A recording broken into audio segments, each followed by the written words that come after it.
So, allow me to get this said right off the rip. I'm not going to sit here and blame Epic Games for the actions that other studios have done. Obviously, Epic can't control what other companies start doing. What I am going to elaborate on is more or less how some companies, Activision, have degraded their own franchises chasing a trend Fortnite had down pat, and how Epic has tried to take on Valve by buying their way into the PC storefront.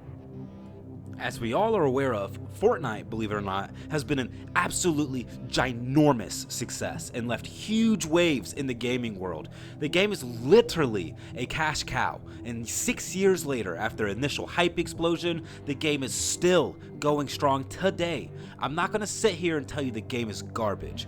I'm not a fan of it, but that doesn't mean the game as a whole is bad. Clearly, people love it. The game has all the crossovers and skins you will ever want. It allows, encourages, and pays players to create well-rounded maps and experiences, and is loaded to the brim with content and the Battle Pass. Oh, sweet mama, the Battle Pass. Let's talk about that for a second. The Battle Pass replaced Season Passes. You remember those things? $40 for maps, guns, players, and more content, but all it really did was just separate the player bases between the bums, who only wanted to spend $60, compared to the bigwig moneybags, who all wanted to spend $100. Thankfully, that is all gone now, but now we have a new problem. Every game is loaded with a Battle Pass. I paid $70 for Call of Duty Modern Warfare 2. I don't want to spend another $40 this season every month for the new Ultimate Supreme Belly Buster Battle Pass. Stop making me start the game at the screen that begs me for another $40 after I've already overspent $70 for this game. $70 is too much to begin with. COD isn't the only victim of this though. Many other games have also started to incorporate a battle pass of some sorts, even single player games that don't need it. Now we get our games in seasons, a lazy, unimaginative excuse for devs to drip feed us content like we're lab rats. Remember when games came out with like 30 guns and 25 maps and was a well-sound game? Yeah, that doesn't happen anymore. Those days are long gone now. We get to pay $70 a year to be beta testers who get the same amount of content we would get it released 10 years ago. But now they found a way to make it seem like a reward system, when all it is a scam and a way for devs to milk us dry of every single dollar that we have. An average COD game has what, like 6 seasons? If you bought every Black Cell upgrade for the season, that's a $40 upgrade. That's like the new Elite Battle Pass, including the $70 base game. You're spending around $310 a year on Call of Duty, all thanks to the introduction of this Battle Pass system. Once again, as I've already stated, I'm very aware that Epic has zero control over what Activision does with its games. But the Battle Pass has been turned into a money printer for companies like Activision, who are weaponizing it to make players spend over $300 freaking a year on a single game that's literally going to be replaced 1 year from now. Now, skins and cosmetics. Fortnite managed somehow to get every crossover you could ever possibly imagine in a video game. Every sort of medium is in that game. Characters from all over the gaming landscape, characters from popular animes, real-life musicians, freaking Ariana Grande's in Fortnite. I will never get over that. While the addition of all these crazy crossovers fit the vibe and feel of Fortnite, other games have followed suit. I know I keep saying other games and keep using COD as my punching bag, but like, to be real with you, they're just the perfect example for all of this. Now, I know COD was never a realistic shooter, but the Modern Warfare series in particular has always had a more realistic look and feel with the characters and the guns. That is all gone now. Look at this. The game has lost its soul and become a cheap Fortnite knockoff. I know it's just cosmetics, and if I don't like it, don't buy it. Trust me, I don't.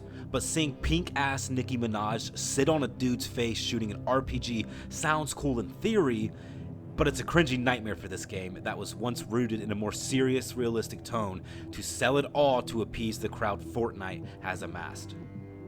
Now COD has gutted its multiplayer experience for a mediocre battle royale that hasn't been fun in 2 years. COD gave up its biggest skill to once again tried to ride the coattail of Fortnite's success. They've turned into a soulless shell of a game that churns out garbage, half-baked content, but it yet still sells like it's running out of stock, making a whole new game, with the only maps being from a game from 2009, a watered-down, pathetic campaign, an open-world walking simulator with some zombies to look at, all the while slapping a $70 price tag onto it. But don't worry, it was worth the $70 so you could slide cancel. Now with all that out of the way, let's wrap back around the Epic Games. Epic has done some great for our industry. Obviously not everything Fortnite has influenced has been bad. The Battle Pass isn't always abused by devs. Some games allow you to earn in-game currency and spend it on the pass without ever having to spend $10 on it. Looking at you, the finals, keep it up. The rise of battle royales has allowed more games and genres to thrive, especially the rise of extraction-based games. Those are only going to become more popular, and I think that's a good thing. Epic has created the tools to allow players to earn an income off making Fortnite games and modes. Epic has also been behind the creation of Unreal 5, arguably one of, if not the best free game engines out there that has some amazing capabilities, especially since Unity gave all of its devs the middle finger. But Epic has also done some not so epic moves. Starting December 5th, Epic is removing the player trading function of Rocket League, ultimately telling a large portion of its player base to kick rocks and to pay them for items in the store. Rocket League once had its own economy when Psyonix was the owner of the game. Players would set the prices for items on third-party sites and people would make good money off of it. Naturally, Epic hates this. When Epic bought Psyonix and took control over the decision-making for Rocket League, they introduced an item store, putting items that were once worth hundreds of dollars on third-party sites on sale in-game for $20, instantly collapsing the market for plenty of once rare items. Now with the removal of player trading, that whole other ecosystem is going to completely collapse, and that player base will leave. All because Epic, a company worth $30 billion, feels like it's getting robbed. Now imagine if Valve decided that all the skins on Counter-Strike were now going to be rotated in a store on a weekly basis for $5 to $20 a piece. Then said, trading is gone too. What do you think would happen? The entire game would collapse in a heartbeat. And Epic doesn't like the fact that Steam is the main store for PC gaming and created the Epic Game Store, a slow, mediocre, bare-bones storefront that shells out money to publishers and developers to release their game exclusively on Epic, a good way to separate the player bases and limit the free market for players to decide which platform they truly want to use. Steam has been around since 2003 and has never had a third-party exclusive.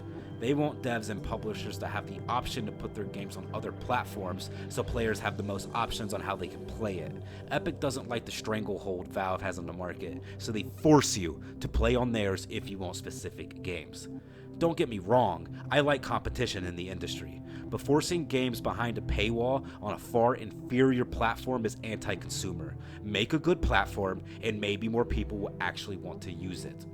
With all that being said, ultimately I am thankful for the influence Epic has had on our industry. Some bad apples take advantage of the things they made so popular, but that's not Epic's fault. Epic has made some questionable decisions for their games and consumer practices, but so has every other company, including Valve. At the end of the day, it's all just games, and I'm thankful to be able to play them and talk about them. Thanks for listening if you made it this far. Peace.